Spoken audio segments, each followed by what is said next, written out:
27 सितंबर को मंगलवार का दिन शुरू हुए 3 घंटे हो चुके थे और बाकी दिल्ली की तरह शाहीन बाग भी गहरी नींद सो रहा था।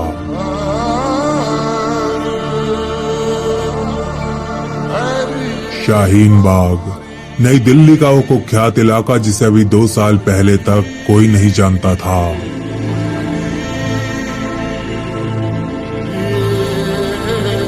शाहीन बाग के निवासी बाकी दिल्ली के मुकाबले कुछ ज्यादा ही गहरी नींद सोया करते हैं और इसका कारण आपको यहाँ रहने वाला एक छोटा सा बच्चा भी बता देगा। वो आपको बताएगा कि उसकी मर्जी के बिना उसके शाहीन बाग में भारत की फौज भी प्रवेश नहीं कर सकती। फिर इन चोरों और पुलिस वालों की तो औकात ही क्या है।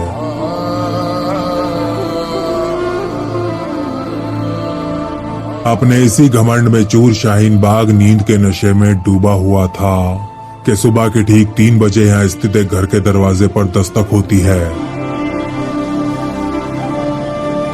चैन की नींद सो रहा इस घर का मालिक अपनी आंखें मलता हुआ बिस्तर से उठता है। पहले फोन में टाइम देखता है और फिर अपनी सलवार का नाड़ा ठीक करता है और फिर जैसे ही अपने घर का दरवाजा खोलता है, खाकी वर्दी पहने 4 अत्यंत हट्टे कट्टे नौजवान इसे धर दबोचते हैं।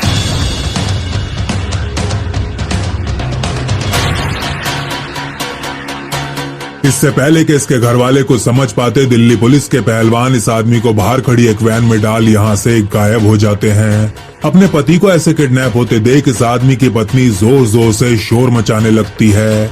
जल्दी 10-15 लोग भी इकट्ठा हो जाते हैं और अपने पड़ोसी को बचाने के लिए बाहर जाने वाली गली की तरफ दौड़ने लगते हैं, लेकिन अपने इस मोहल्ले से बाहर नहीं निकल पाते।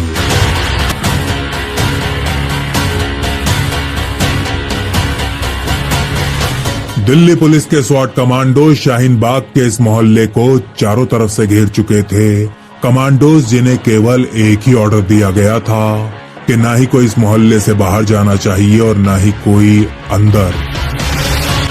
शाहीन बाग में रहने वाले लोगों को आज पता चलने वाला था कि उनके इस इलाके के बारे में कही जाने वाली वो कहावत आखिर कितनी ज्यादा गलत है। आज की सुबह शाहीन बाग के एक नहीं बल्कि कई मोहल्लों को दिल्ली पुलिस ने पूरी तरह सील कर दिया था और इन मोहल्लों में रहने वाले 12 लोगों को आज एक साथ एक समय पर उठा लिया गया था। शाहीन बाग में रहने वाले 12 लोग जिनकी पहचान तो अलग अलग थी, लेकिन इनका अपराध बिल्कुल एक था। ये सभी के सभी पीएफआई के लिए काम कर रहे थे।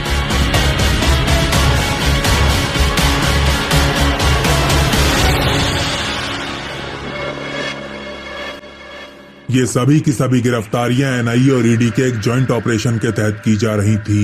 देश के 15 राज्यों में एक साथ एक समय पर लॉन्च किया गया एक ऑपरेशन जो इतना ज्यादा सीक्रेट था कि 12 घंटे पहले तक लोकल पुलिस को इसकी जरा सी भी भनक नहीं थी। एक ऑपरेशन जिसे RNDW और IB की सहायता से खुद गृह मंत्री अमित शाह और NSA अजीत डोवल ने प्लान किया था। ऑपरेशन जिसका केवल एक ही उद्देश्य था, भारत में फैले पीएफआई के नेटवर्क का संपूर्ण विनाश करना।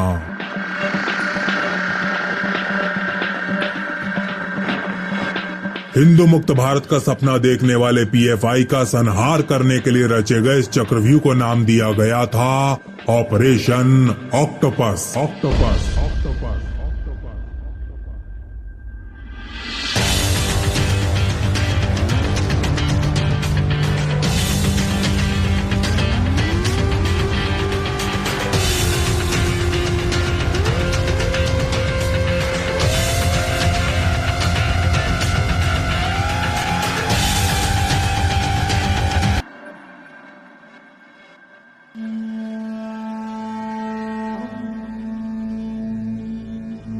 पीएफआई के इतिहास पर एक नजर डालते ही सबसे पहला प्रश्न जो आपके मन में आएगा वो ये कि आज तक इसके ऊपर आखिर बैन क्यों नहीं लगाया गया। चाहे वो केरल के मराठ बीच पर हुआ हिंदू नरसंहार हो या फिर शिमोगा का चाकू कांड, पीएफआई के लिए केंद्र और राज्य में बैठी हमारी सरकारें हमेशा नेत्रहीन ही क्यों बनी रही।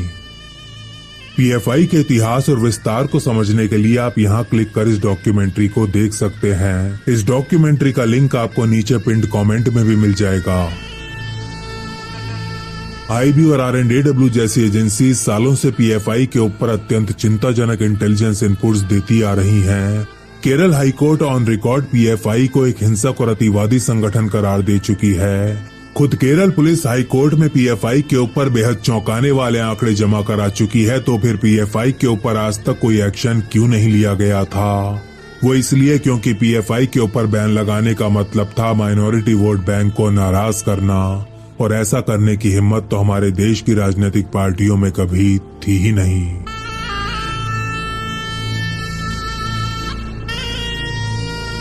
आधिकारिक रूप से तो पीएफआई का जन्म 2007 में हुआ, लेकिन उससे पहले ये संगठन एनडीएफ और आईएसएस के रूप में देश भर में वर्दीधारी परेड्स निकालता रहा, दिन दहाड़े हिंदू नेताओं को अत्यंत क्रूर तरीके से मारता रहा, दंगे करवाता रहा, हिंदू लड़कियों को जबरन मुसलमान बनाता रहा और विदेशी फंडिंग से हथियार और गोला बारूद के अंबार लगाता चला गया।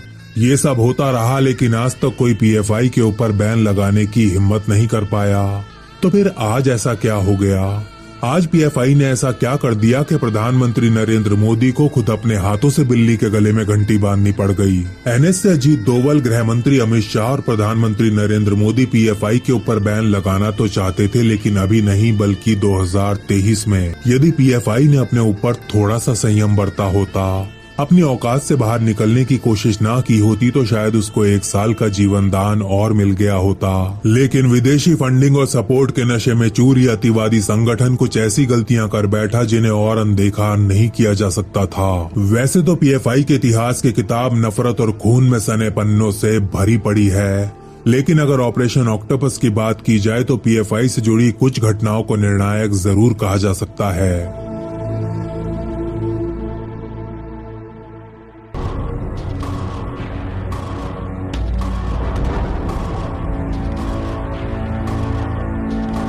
जुलाई 2022 में एक दिन बिहार में स्थित फुलवारी शरीफ थाने के एसएचओ इकरार अहमद को व्हाट्सएप पर एक मैसेज आता है, तुम्हें शर्म आनी चाहिए, खाली मांस खाने वालों, तुम असली मुसलमान आखिर कब बनोगे?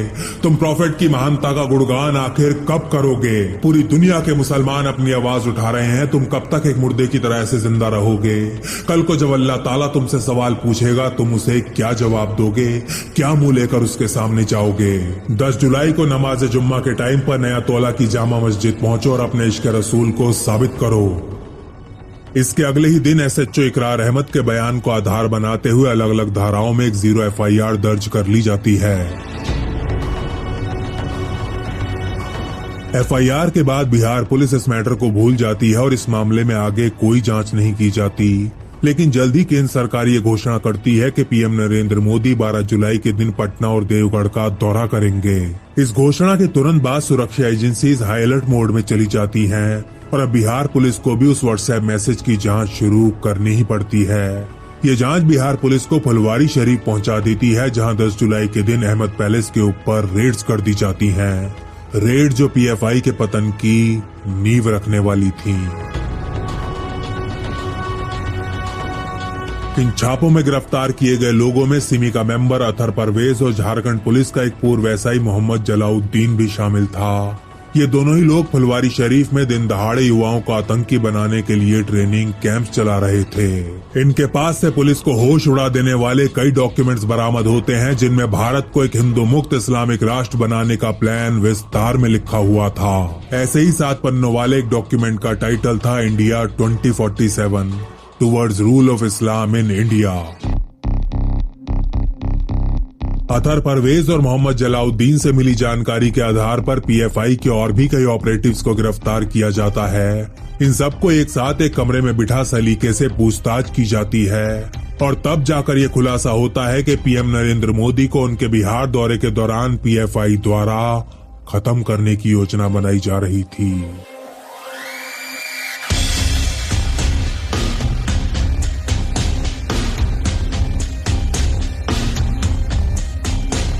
आईबी से मिले इनपुट के आधार पर 15 जुलाई 2022 के दिन एक मरगूब अहमद दानिश उर्फ ताहिर को गिरफ्तार किया जाता है। पीएफआई का एक मेंबर जिसके फोन में गजवाए हिंद नामक व्हाट्सएप ग्रुप और इस ग्रुप से जुड़े अनेकों अंतर्राष्ट्रीय लिंक्स मिलते हैं। इस ग्रुप में पोस्टेड मैसेज इतने ज्यादा खतरनाक थे कि पीएफआई की पकड़ वाले राज्यों की एटीएस और सीआईडी को तुरंत हाई अलर्ट मोड में जाने के ऑर्डर्स दे दिए जाते हैं।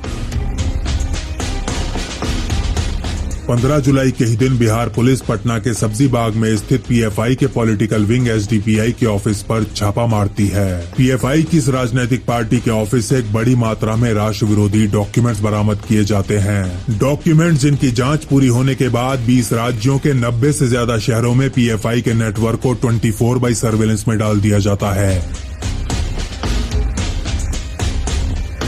बिहार और यूपी पुलिस की शुरुआती रेड्स के बाद पीएफआई के ऊपर नकेल कसने का जिम्मा एनआईए को सौंप दिया जाता है और 28 जुलाई के दिन एनआईए पटना, दरभंगा, चंपारण, नालंदा और मधुबनी में कुल 10 जगह छापे मारती है। दरभंगा की रेड्स में नूरुद्दीन, सनाउल्लाह और मुस्तकीम नामक 3 पीएफआई मेंबर्स के घरों से मोबाइल फोन्स, कंप्यूटर्स और डॉक्यूमेंट्स के रूप में अत्यंत ज्वलनशील सबूत बरामद किए जाते हैं। पीएफआई के विरुद्ध इकट्ठा किए गए सबूत ही कारण थे कि भारत के प्रधानमंत्री, गृह मंत्री और एनएसए को पीएफआई के भविष्य पर एक निर्णायक चर्चा करने के लिए एक साथ बैठना ही पड़ता है। इस टॉप सीक्रेट मीटिंग में आईबी चीफ तपन डेका और आरएनएडब्ल्यू के हेड सामंत गोयल को भी बुलाया गया था। अमित शाह चाहते थे कि पीएफआई के ऊपर किसी भी प्रकार की कार्यवाही करने से पहले उसके लीडर्स के ऊपर हर प्रकार की बारीक से बारीक जानकारी इकट्ठा कर ली जाए। वो कहाँ उठते हैं, कहाँ बैठते हैं, दिन भर में किस किस से मिलते हैं, कितनी बार नमाज पढ़ते हैं और कहाँ कहाँ पढ़ते हैं, उनके घर और दफ्तरों में किस किस का आना जाना है, उनके परिवार में कितने लोग हैं और वो क्या क्या करते हैं। आईबी और आरएनएडब्ल्यू को पीएफआई से जुड़ी इस प्रकार की हर जानकारी इकट्ठा करने का आदेश दे दिया जाता है।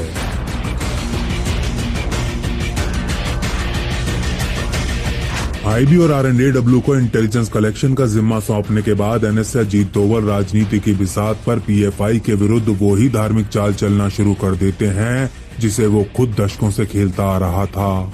पीएफआई के ऊपर कोई भी कार्यवाही करने से पहले एनएसए डोवल उसके पीछे से आम मुसलमान की सपोर्ट कमजोर करना चाहते थे और अपने इसी उद्देश्य को पूरा करने के लिए वो 29 जुलाई के दिन एआईएसएससी द्वारा आयोजित इंटरफेथ कॉन्फ्रेंस में हिस्सा लेते हैं। एक कॉन्फ्रेंस जिसमें देश के कुछ सबसे बड़े मुसलमान नेताओं द्वारा एक रेजोल्यूशन पास कर पीएफआई के ऊपर तुरंत बैन लगाने की मांग की जाती है। अजीत डोभाल साहब से इस बात की मैं गुजारिश करना चाहूंगा कि सर सुजानशील काउंसिल की जानिब से पिछले 2 साल से हम एक बात बारहा आपके अवसर से जा रहे हैं कि पीएफआई जैसी ऑर्गेनाइजेशन पर इमीडिएटली बैन करना चाहिए।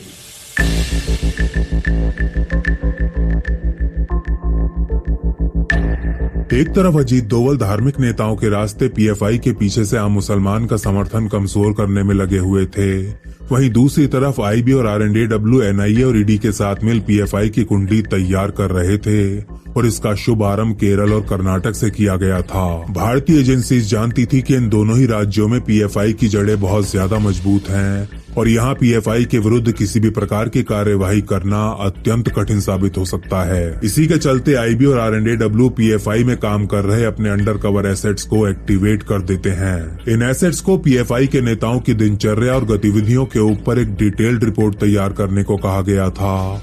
इसके अलावा पीएफआई के उन मेंबर्स की सूची भी बनाई जाती है जो अपने नेताओं की गिरफ्तारी के बाद अपने जिले या शहरों में दंगे भड़काने की क्षमता रखते थे।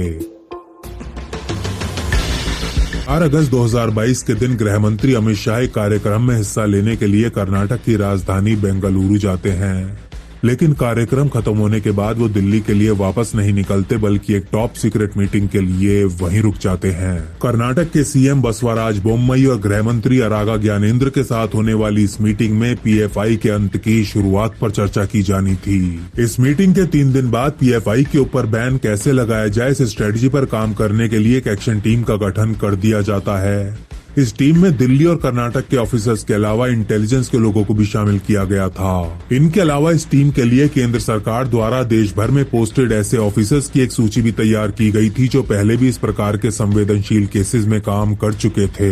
इस मल्टी एजेंसी स्क्वाड को अब कई मोर्चों पर पीएफआई से युद्ध लड़ना था और वो भी सिर्फ कर्नाटक में नहीं बल्कि पूरे देश में। इन ऑफिसर्स का प्राथमिक उद्देश्य ऐसे पुख्ता सबूत इकट्ठा करना था जिनका इस्तेमाल कर घरेलू और अंतर्राष्ट्रीय स्तर पर पीएफआई रूपी सांप का फन पूरी तरह कुचला जा सके।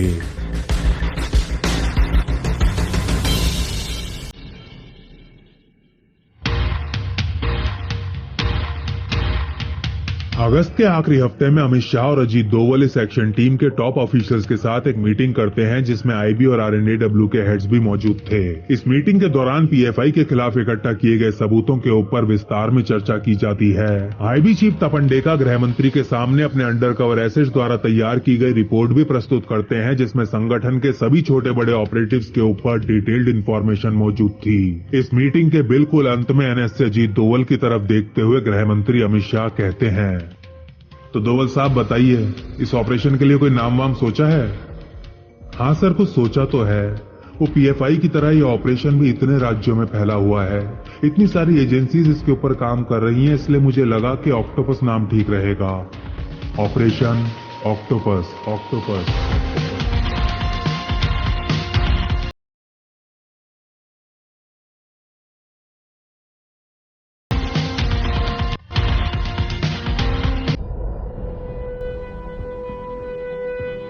2 सितंबर का दिन था और प्रधानमंत्री नरेंद्र मोदी को इंडियन नेवी के नए लोगों का अनावरण करने के लिए कोची आमंत्रित किया गया था। इस कार्यक्रम में हिस्सा लेने एनएसए अजीत डोवल भी उनके साथ केरला जाते हैं, जो एक बहुत ही आम बात थी। लेकिन कार्यक्रम खत्म होने के बाद वो प्रधानमंत्री के साथ दिल्ली वापस नहीं आते और ये कोई आम बात नहीं थी। पीएफआई के नेटवर्क को जड़ से उखाड़ने के लिए केरल में रुककर अजीत डोवल वहां के टॉप पुलिस ऑफिसर्स के साथ मीटिंग करने में लग चुके थे। वो नहीं चाहते थे कि गलती से भी उनका केरल दौरा एक समाचार बने और ऑपरेशन ऑक्टोपस की भनक मीडिया या पीएफआई को लग जाए। यही कारण था कि इन मीटिंग्स के लिए उन्होंने इंडियन नेवी के उस कार्यक्रम को एक कवर की तरह इस्तेमाल किया था।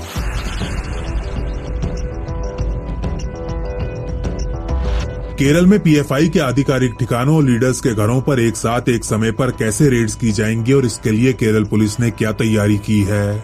आने वाले कुछ दिनों में इन मुद्दों के ऊपर Ajit Doval, Kerala police, NIA, ED और आईबी के बीच अनेकों लंबी लंबी मीटिंग्स होती हैं। आईबी और आरएनएडब्ल्यू की रिपोर्ट्स के अनुसार केरल और कर्नाटक के बाद पीएफआई का नेटवर्क महाराष्ट्र में सबसे ज्यादा मजबूत था।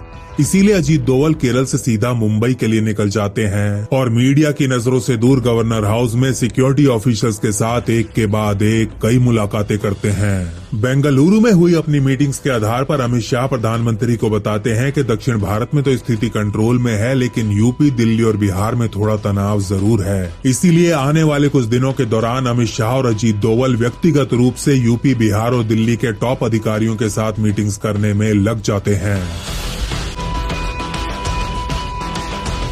लगभग 20 दिनों तक दिल्ली, यूपी और बिहार में ग्राउंड वर्क करने के बाद 21 सितंबर 2022 के दिन मोदी, शाह और डोवल अपनी एक्शन टीम के साथ एक आखिरी बार मीटिंग करते हैं। इस मीटिंग में आईबी चीफ तपन डेका पीएम को विश्वास दिलाते हैं कि ऑपरेशन ऑक्टोपस के बारे में पीएफआई को जरा सी भी भनक नहीं है। उसके लीडर्स और ऑपरेटिव्स रोज की तरह अपना जीवन व्यतीत कर रहे हैं और उनकी गतिविधियों में कुछ भी असामान्य नोटिस नहीं किया गया है। एक्शन टीम में शामिल स्टेट गवर्नमेंट के ऑफिसर्स से उनके राज्यों की स्थिति जानने के बाद पहले तो प्रधानमंत्री नरेंद्र मोदी काफी देर तक कुछ सोचते रहते हैं और फिर पानी के कुछ घूंट भरते हुए कहते हैं, मैं जानता हूं कि आप सब कई महीनों से मेहनत कर रहे हो और इस ऑपरेशन को अपने अंजाम तक पहुंचाने के लिए काफी उतावले भी हो, लेकिन हमें इसी उतावलेपन से खुद को बचाना है। याद रहे कि हमारा एक गलत कदम हमारी सारी मेहनत पर पानी फेर सकता है। बस कुछ घंटे बाद हमारा इम्तिहान शुरू होने वाला है और हमारी एक छोटी सी चूक पीएफआई के नेताओं को हमेशा हमेशा के लिए हमसे दूर कर सकती है। जाइए और अपने इस ऑपरेशन को पूरा कीजिए। माँ भारती आपके साथ है।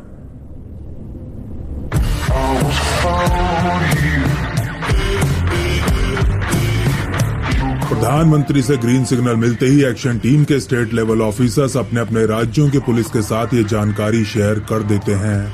इस समय तक राज्यों के कुछ चुनिंदा अधिकारियों को ये तो पता था कि जल्दी पीएफआई के ऊपर कुछ कार्यवाही की जानी है, लेकिन ये एक्शन कहां और किस किस के ऊपर होने वाला है इसके बारे में उन्हें कुछ भी नहीं बताया गया था और इसका एक बहुत अच्छा कारण भी था।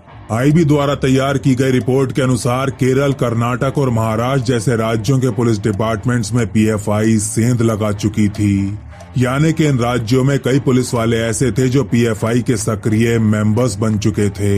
इसका मतलब ये था कि पीएफआई के नेतृत्व को ऑपरेशन ऑक्टोपस की खबर लगने का पूरा अंदेशा था।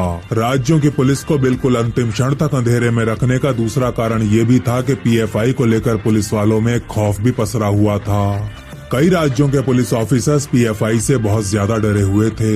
उन्हें इस बात की चिंता सता रही थी कि यदि उन्होंने पीएफआई के विरुद्ध कोई कार्यवाही की तो उसके हथियारबंद कैडर उनसे और उनके परिवार से बदला लेने का प्रयास अवश्य करेंगे।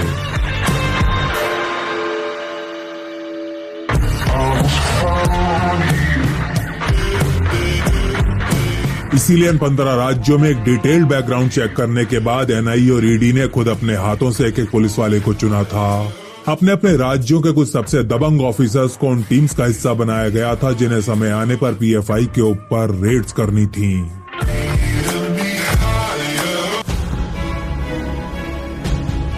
इक्कीस सितंबर को शाम के लगभग 6 बजे 15 राज्यों के 93 शहरों में स्थित अलग अलग थानों में इंतजार कर रही रेडर टीम्स को छापों की लोकेशंस और टारगेट डिटेल्स भेज दी जाती हैं।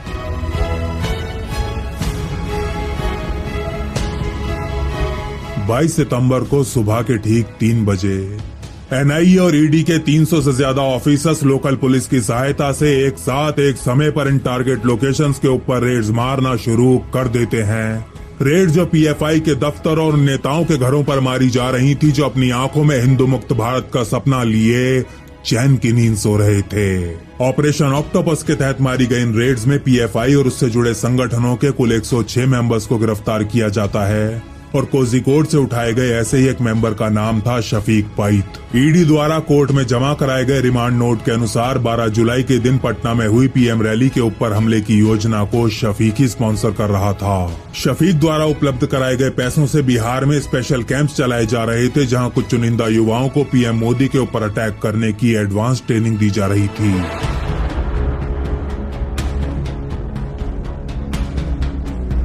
ऑपरेशन ऑक्टोपस का पहला राउंड सफलतापूर्वक पूरा हो चुका था। अब पीएफआई का लगभग समस्त नेतृत्व सलाखों के पीछे था, लेकिन बाहर मौजूद कुछ छुटभइये नेता अपने राज्यों में बंद का ऐलान कर देते हैं। इस बंद के दौरान कई जगह हिंसा और अगजनी की घटनाएं होती हैं। कुछ सिविलियंस और पुलिस वाले घायल भी होते हैं, लेकिन भाग्यवश किसी की जान नहीं जाती।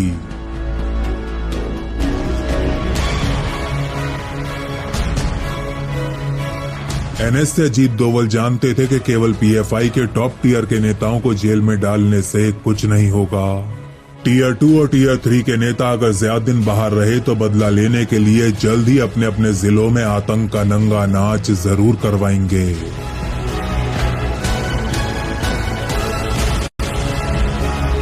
इसीलिए पहले राउंड्स के ठीक 5 दिन बाद एक बार फिर एनआईए और ईडी की ज्वाइंट टीम्स पीएफआई के ऊपर रेड्स मारना शुरू कर देती हैं। और इस बार पीएफआई के उन नेताओं को निशाना बनाया जा रहा था जो अपने आकाओं को जेल से बाहर निकालने के लिए खूनी प्लान्स बनाना शुरू कर चुके थे। ऑपरेशन ऑक्टोपस के इस राउंड 2 में पीएफआई के कुल 127 एक्टिव मेंबर्स को गिरफ्तार कर सलाखों के पीछे डाल दिया जाता है।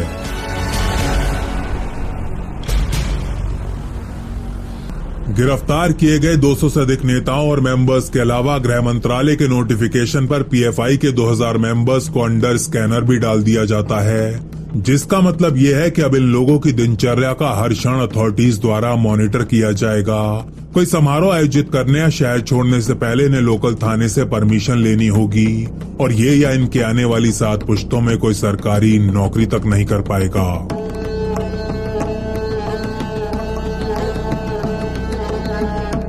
दूसरा राउंड खत्म होने के 24 घंटे बाद आखिर वो क्षण आ ही जाता है जिसका इंतजार न जाने कब से किया जा रहा था।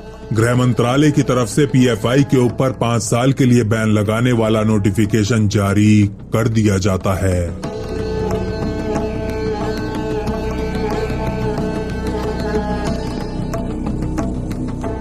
पीएफआई के साथ 8 और अतिवादी संगठनों के ऊपर भी बैन लगाया जाता है। संगठन जिनके खिलाफ ऑपरेशन ऑक्टोपस के दौरान राष्ट्र विरोधी गतिविधियों में शामिल होने के पुख्ता सबूत इकट्ठा किए गए थे।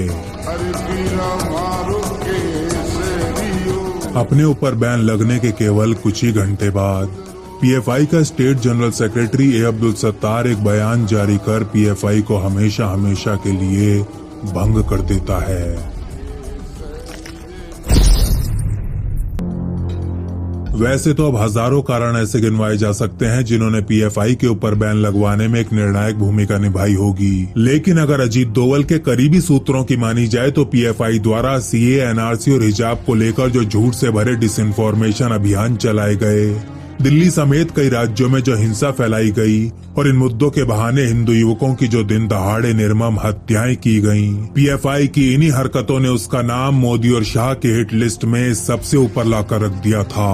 लेकिन बात यदि अजीत डोवल की व्यक्तिगत भावनाओं की जाए तो उन्होंने तो उसी दिन पीएफआई को खत्म करने की शपथ उठा ली थी, 15 जुलाई के उस दिन जब उनके हाथों में पीएफआई द्वारा पीएम मोदी को खत्म करने के सबूत थमाए गए थे।